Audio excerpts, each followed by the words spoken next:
5 BP Guru. Over the next week or so, we're going to be looking at tutorials that you guys have asked for. 3 have already been asked for so far. We've got a skill tree to go along with our XP tutorial we did. We've got a run and jump, sort of wall run and jump sort of function, which we'll probably put into the Haven project. We've also got a skip night, like at a bed sort of tutorial, a bit like Minecraft, if you will. We're going to be doing the latter first. So I'm going to create a moon today. Then tomorrow I'm going to set up the day and night cycle with a clock. And then we're also going to set up in the final episode the skip night function. So it's probably going to last 3 tutorials. We're also then going to go on to the skill tree and the wall run after that. So that's what I'm concentrating on this week. That way it gives me a chance to do some Haven stuff in the background to ready to do some more tutorials on that. So without further ado, let's create a couple of materials. The first being a moon material. We also want another material called moon glow. And then we're also going to want to create an actor called moon _ BP. So let's start with our moon material first. Now I have got that diffuse texture. I've got that just off the web. You can get it anywhere. So just find one that works for you, and then you can import that into your project. So clicking on the material, I just want to change. I want to keep this as surface, sorry, but I want to change this to translucent, and I want it to be unlit. That's what we need to do so far. Then we're going to get a texture coordinate, like so. We then also want to hold S and get a scalar parameter, which we're going to call rotation angle. Set this to 0 is fine actually for that at the moment. And then we also want to get a constant with just holding down 1 and pressing. We then want to get an append vector and plug these 2 in together. Easy peasy. Then we want to get an add, so hold A and click, put the texture node in, put our little append in there, and that is good to go for the rotation of our material. Now you can just rotate your static mesh also in your moon BP, but it doesn't matter how you do it. It all will work the same. Get a texture sample, plug our add into that, and then set that texture as our moon diffuse texture there. And that is that part done. We then want to hold down 3, click, get a 3 constant, chuck it up to white, so it's 1 1 1. We want to get another scalar parameter, call this glow crank, and set this to 1. And then we want to multiply those 2 together. Plug the constant into A, the crank into B.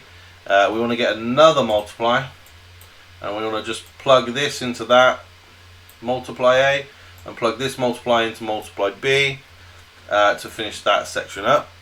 Then we want to get a clamp, and that multiply is going to go in that clamp there. We want to get a constant just so that becomes our maximum our crank can go to, and we'll set that as 1, put that in the max.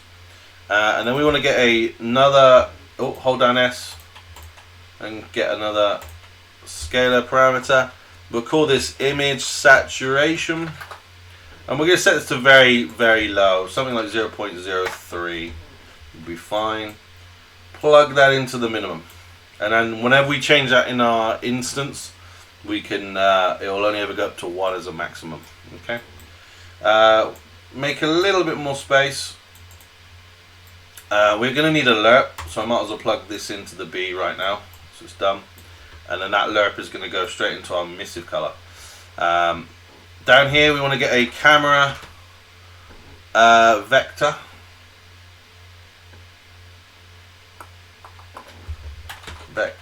vector. Camera vector, there it is. And we also want to get a vertex normal, like so. And then we want a dot. And we also want a power, like so. Now the dot is going to go to the base, and the camera and the vertex normal is going to go into the A and the B. We also want another scalar parameter, which we're going to call this edge saturation.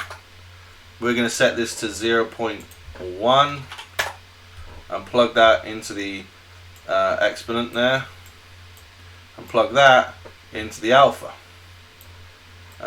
Then we just need a 3 color constant. Change this to white as well. Click OK, and plug that into the A. And then we just need to get an opacity. No, we don't. I'm talking about we need a scalar parameter called opacity. Now I'm just going to set this to 1 for me, and then plug that into there. Yeah, there we go. Okay, apply that, and that's done. We're all good. Save it. I'm just going to put this in. Let it save first. I always forget to let it save first. I work too fast. Plug that in there. Then we want to get our moon glow open, like so. We're going to set this to translucent as well, but we are not going to set it to unlit. We want it to be lit. This one's a lot easier. We just need a texture coordinate. We want two scalar parameters. The bottom one's going to be called density, and it's going to be set to 2. The top one is going to be called radius, and we're going to set this to 0.5. And the reason for those is we're going to make a radial gradient exponential. I can never say that word, so I'm always going to say it differently and weirdly, so you're probably going to be like, what an idiot, but I can't say the word, I apologize. Plug those into our radial gradient, like so. We want to get a multiply, plug that into the A of the multiply, but also plug it into the opacity. We then want to get a last scalar parameter. We'll call this glow crank again. Set it to 0.5, it'll be fine. Plug that into the B, and then that multiply will go into our emissive color. And then apply. And we have our lovely white glow. So now with those 2 bits done, all we need to do now is open up our Moon BP.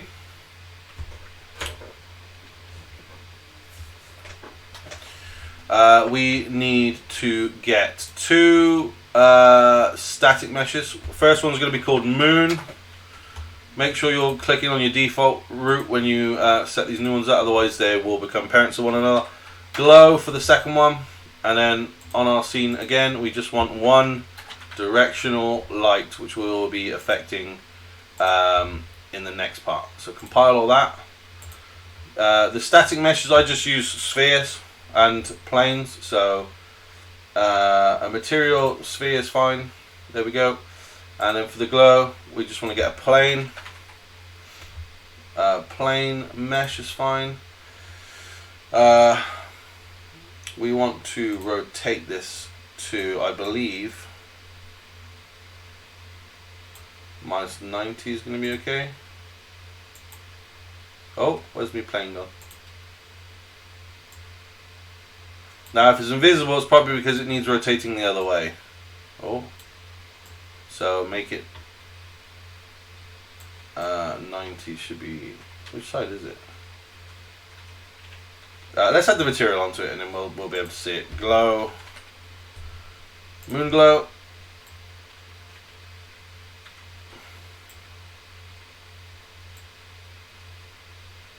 Where's my glow?